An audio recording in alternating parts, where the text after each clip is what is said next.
Personally, I'm in 5.2. By January, I need to maybe get an internship, and then probably after I graduate in April, I'll need to get a job. So, what are the effective strategies for networking and building professional relationships when we get out there? Thank you very much for that question. I think partly one of the answers to that question is actually in your question, and that is networking. Networking is the ability of connecting with others, either deliberately or otherwise. And remember, we are always networking.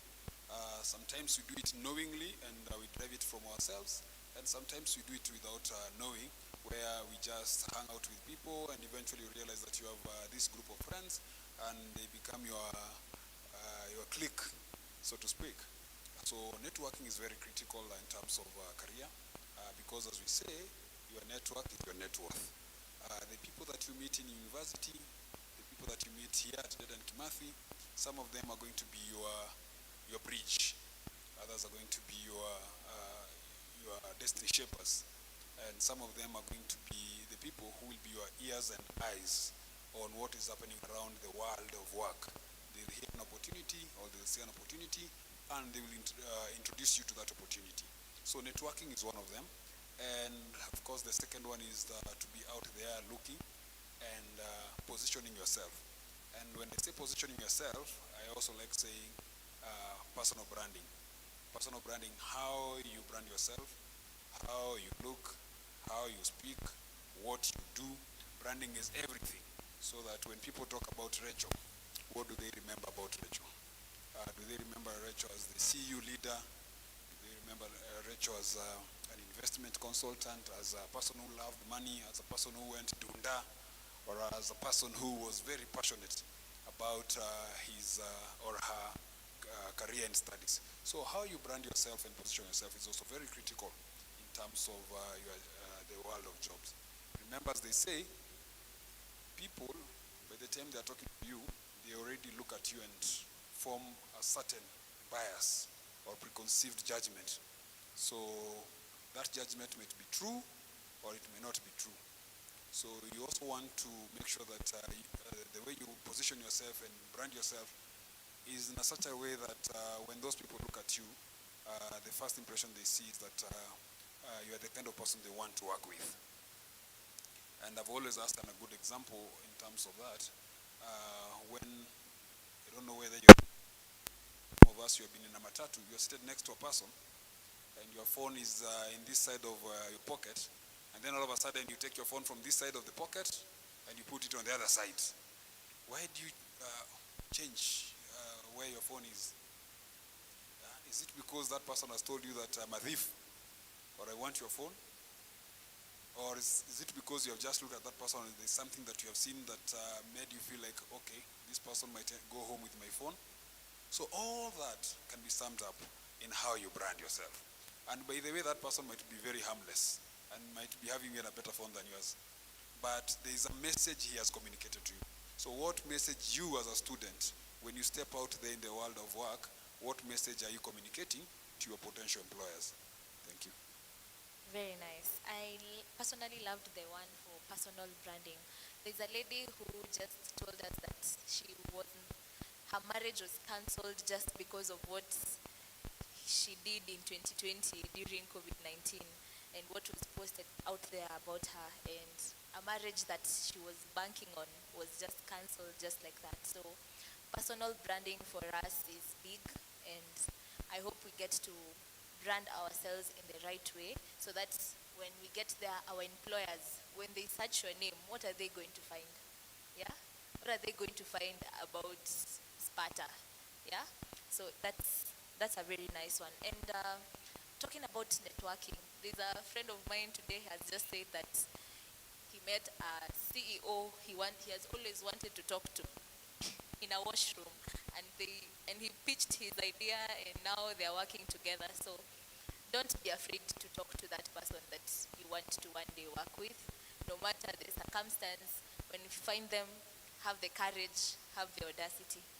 And so when we get there, we have done our networking, and we have had the chance to speak to that person that we wanted to talk to, and they offer us a job. How are we going to navigate through negotiating for salary? You know, right now, when someone asks me now, Rael, as a mechatronic engineer, how much should I pay you? I will freeze. I have no idea about how to answer that question. And yes, and benefits. How do you negotiate for benefits and salary when you get there? That's a good one. But before even I answer that question, I want to pick from the comment you made that one of your friend met his or her potential employer. By the way, guys, in our room today, and I want to acknowledge it before I answer that question, one of that kind of a person is seated here. And I know he'll have an opportunity to speak to us, and it's quite a privilege that we have an MD of a serious company that's in our midst. And you never know. He told me sometimes back that he was walking around and he said hi to some people, he met some friends. That is networking. And I know if he'll get an opportunity, he'll say hi to us today. In terms of salary, you know, we don't pay you salary. We pay you what you are bringing to us. The salaries, the way they are designed or structured, they are attached to a value. So if I pay you 10,000 and I pay another person 50,000, there is a way I've thought that the person who is earning and getting 10,000, the kind of value he's giving me is actually worth maybe 12,000. Remember, I'm in business and I need to pay you and make money. And if I pay another person X 50,000, is maybe because I've looked at that person and what the skill sets are and what how he has positioned himself and how he has sold himself to me, and the job that I have, and I feel like, okay, this person will give me 70,000 or 100,000. So if I give him 50,000, I'll still make profit, because no one wants to pay you more than you're bringing. I hope that will bring us to the next question about our skills. And so in terms of now when you're negotiating about your salary, the first question should also be, as an individual, when you're going for that interview, have you done a personal self-assessment and ask yourself, okay, fine, I'm going for this job as an investment analyst, as a doctor, as a nurse. What kind of value am I going to deliver to my potential employer? And if I was to buy that value myself, because you're going to sell service or you're going to sell something to your employer, if I was to buy it, if I was the employer, how much would I be willing to pay for that value in terms of my contribution to that organization? So that is the first question to reflect. And of course, all organizations, including probably where we are here, they have a pay scale or a job grade. And every job grade comes with a certain budget for that job. It is possible that what you're bringing in board is higher than what they have provided as a budget for that particular job. It is possible. Maybe they underestimated what you can bring on board. But it's upon you to prove to your employer that actually you are paying me too little, because look at the kind of value I'm bringing. Yeah? So much so that even if you say, I want to go, the employer, your boss is like, no, you can't go. How much do you want? Yeah? And your employer will be like ready even to double your salary, because they know you are an asset to them. So it is also important to look at the job grade in terms of where you are applying and how much probably in the market that similar job pays, and what are your skills. What extra are you bringing apart from a degree in engineering? Because if a degree in engineering is everything, then we'll only pay you the minimum. But there's someone else who has that degree in engineering, or a different even degree, but is ready to do engineering.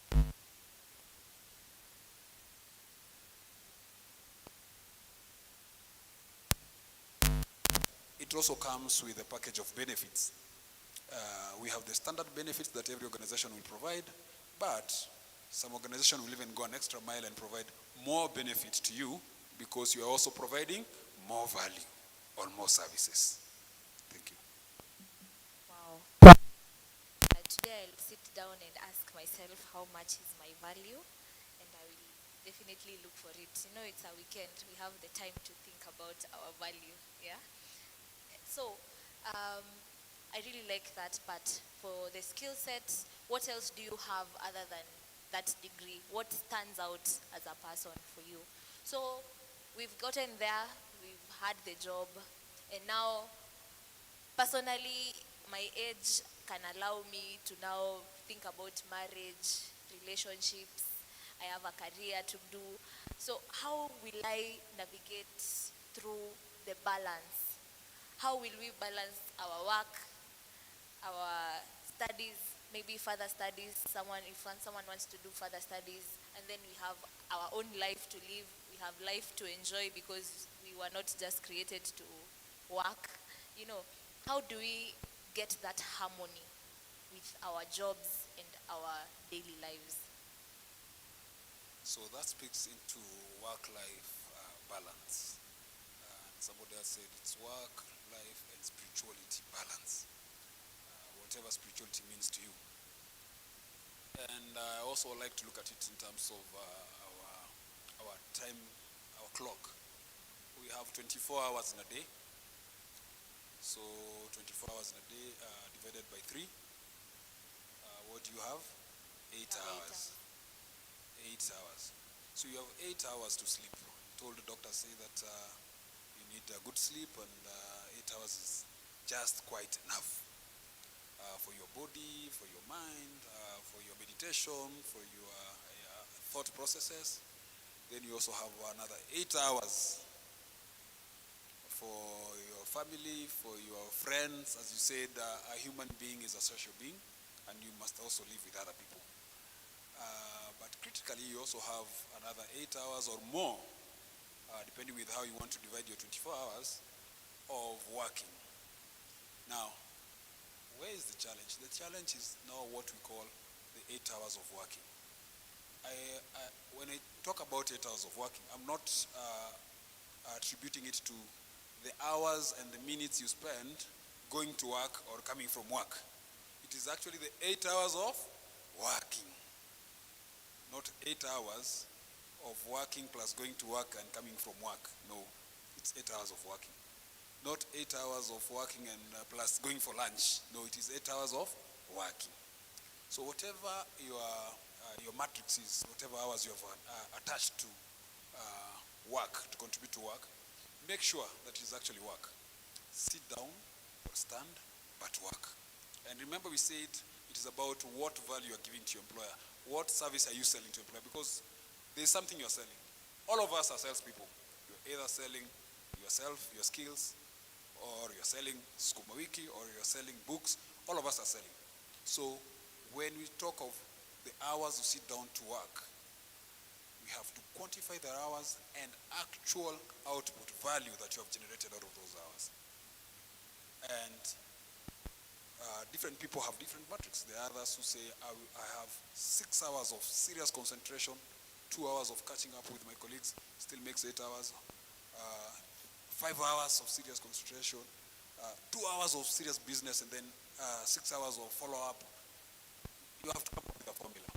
But whatever you do, make sure that whatever hours you have given to contribute to work, they are full work. And the hours you contribute to yourself, including sleeping. Sleeping is very important. Some people say, oh, me, I'm a genius. I sleep for 4 hours only. I sleep for only 3 hours.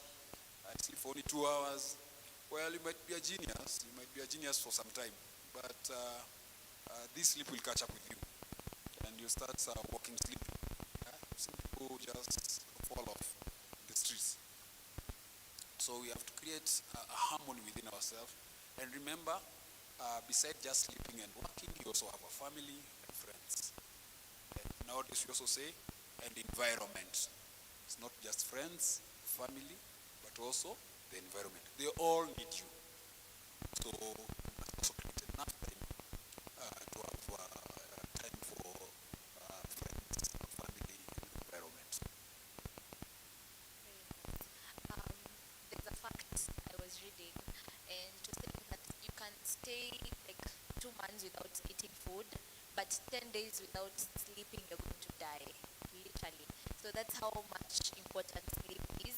So I know comrades here, during exams, they don't sleep. You just find someone, overnight, June or same. It will not be good for you. So, but, like, make it as important as it is. Sleep is very important. And to avoid burnout, actually, is where the sleeping and eating well and socializing comes in. So, as we go to the career and the career world, what are some of the challenges do we expect to find there, and how do we navigate through those specific challenges? Thank you very much for that question.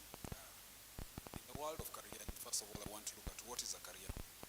A career basically is something that we do to earn a living as a profession, but that particular thing that you do has a potential of growth, contributes to the wellness of others and to the economy at large. So there's a difference between a career and an occupation. Occupation is your occupied. A career is something you will do for long term. So you could be occupied. You could be what people have been asked. So what is your occupation? And you say I'm a farmer. So meaning whatever occupies you is farming. I'm a teacher. Whatever occupies you is teaching. But when it comes to career, it is not just about teaching or farming. It's about progression. Whatever occupies you and how you are able to move it to the next level so that you're also developing. And there are many challenges because then that means that as you're moving forward in progressing in your that occupation that is your career, you will always find challenges. The challenges would come in the form of a family or relationships, especially for us young people. I don't underestimate the challenges that a relationship can contribute to your career. Sometimes the challenges would come in terms of hakunanga job Kenya, si ndio? Kupata job ni ngumu.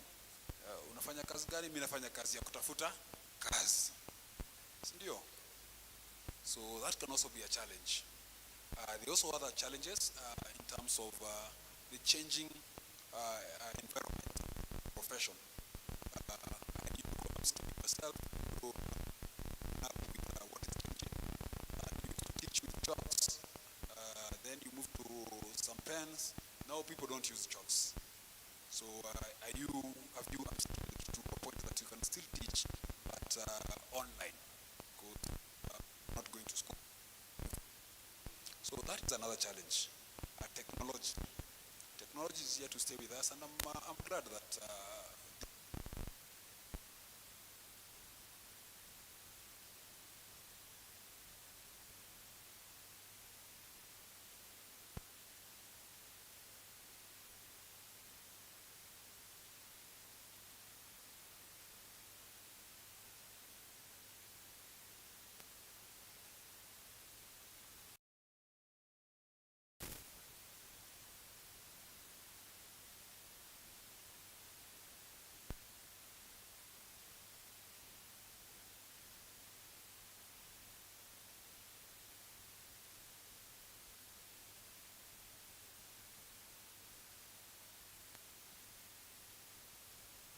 setbacks.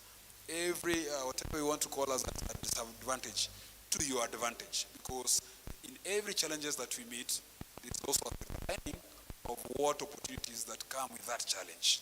So I would want to look at all those challenges in my career as opportunity for either upskilling, for either improving my health, for either building a better network, for either improving my social skills, so that they are no longer a negative to me, but also a positive to my career. Thank you. On Monday, I was having a cut on manufacturing process planning, and we were talking about when people go to markets, what is the major issue that people face when it comes to training. And one of the biggest challenge was change. People are so resistant to change, as in, and it's because as we grow up, you find that our neuroplasticity is going lower and lower. So we don't want to experience the change, it becomes a hurdle. But if you are ready to experience that change and use it to your advantage, is going to be a very big plus for you. And thank you for bringing that out. So I would want to welcome questions from the audience. What would you want to know about career? Like, he's here to help us to know how are we going to navigate through our careers. So Mbogo, kindly assist me in.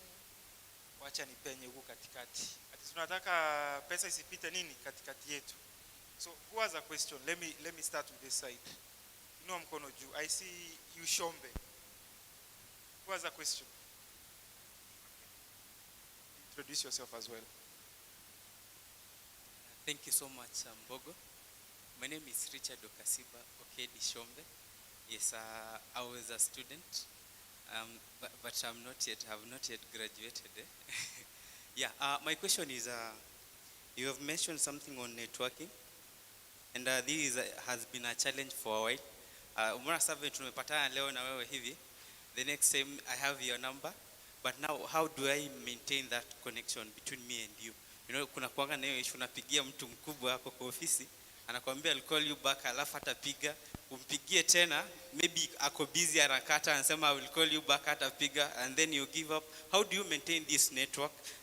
And kindly elaborate what is the difference between networking and connections.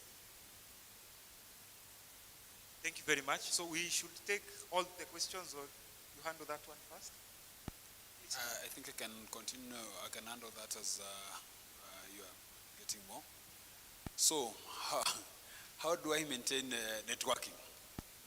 Or I use another term, what is the difference between networking and connection?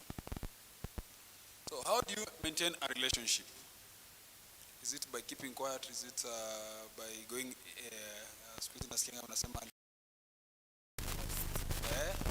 by ghosting people? Yeah. How do you maintain? The same way, a healthy relationship are the same principles that we want to use in maintaining a professional network. Because remember, this network is built on a relationship that you establish with somebody. Open communication is critical. Knowing what you want to achieve out of your network and being deliberate in the kind of network that you want to build. Remember, as I said, we are always building networks, either knowingly or unknowingly. Somehow you are building a network. There are people you are meeting and they are becoming your friends or they are becoming your circle. But now, when we want to do it now in a more professional way so that it can propel our career, we want to be and say, for me, I want to build a network around this kind of people. People who can help me, we can help each other, people who can contribute to my success. And I can also contribute to their success, because if they are only contributing to your success, then that network is gonna parasite na host. Sindio? Ghosts. So for you to be able to have that healthy network, we must also be able to contribute to their success. That means that you should also be able to have an offering. What are you offering? And that is for your continuous improvement.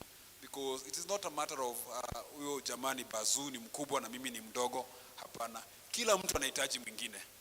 Si ndio? Kila mtu anahitaji mwingine. Yako inaweza kuwa contribution ni kidogo lakini ni important. Yangu inaweza kuwa contribution ni kubwa but because nina uwezo. Sawa sawa.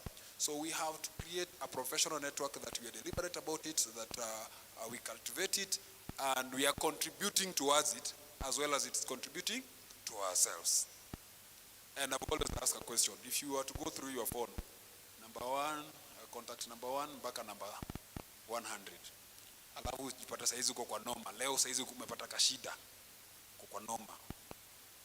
Between number 1 mpaka number 100, ukiangalia tu hiyo simu yako, how many people are there that you can call, and within the first call, they will respond to you positively, and within 5 minutes, watakuwa wamekusort. Ama watakwambia hiyo umesema wacha nitakukall. How many? But there's an exercise you can go and do. I have not told you to go and delete Numbers. No. You need those numbers. Because the person who cannot do something today, tomorrow is able to do something. Thank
you very much for that answer.